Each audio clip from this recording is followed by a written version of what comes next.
The Huns were a nomadic people who lived in Central Asia, the Caucasus, and Eastern Europe between the 4th and 6th century AD.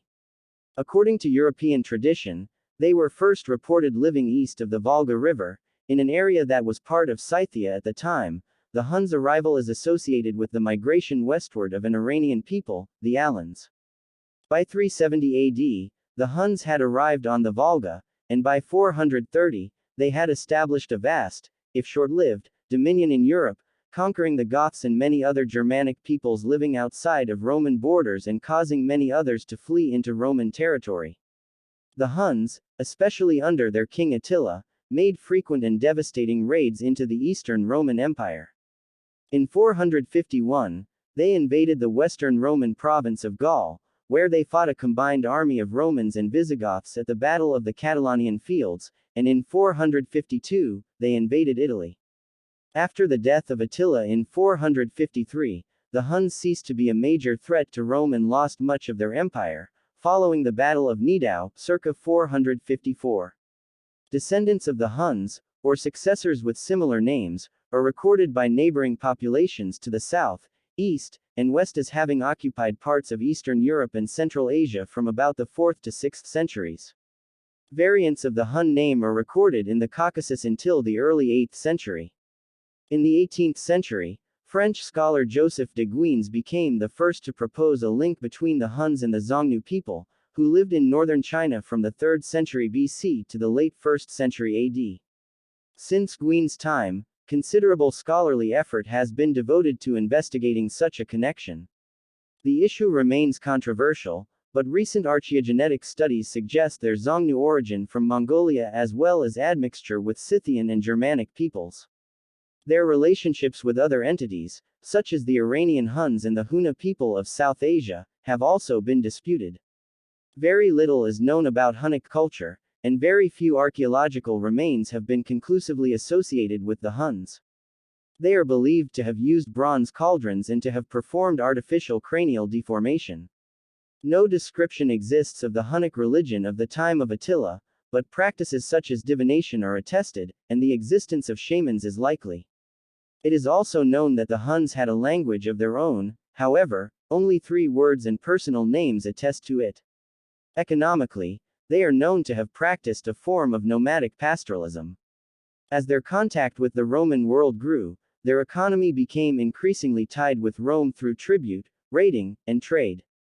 They do not seem to have had a unified government when they entered Europe but rather to have developed a unified tribal leadership in the course of their wars with the Romans.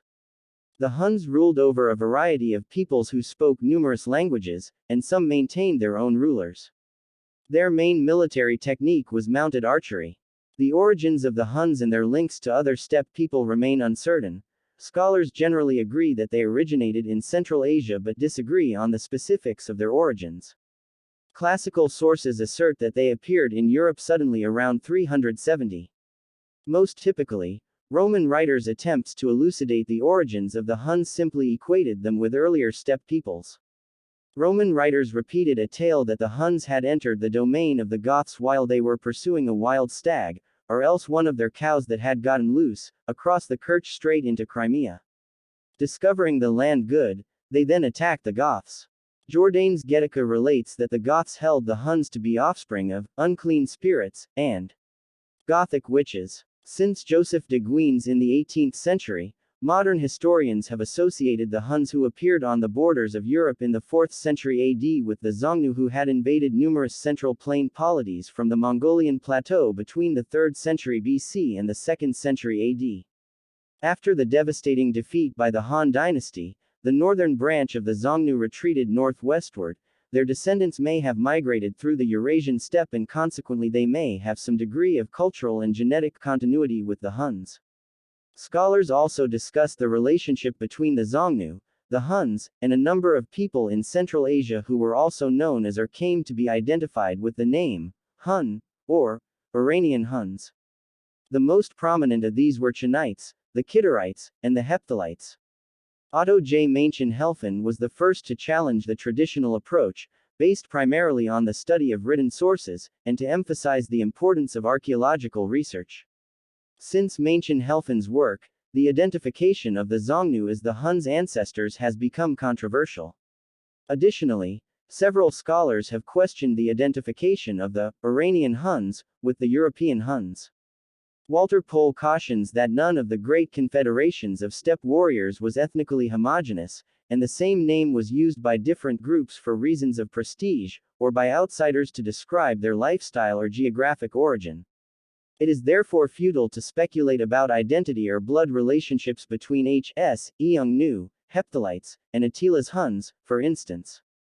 All we can safely say is that the name Huns, in late antiquity, described prestigious ruling groups of steppe warriors.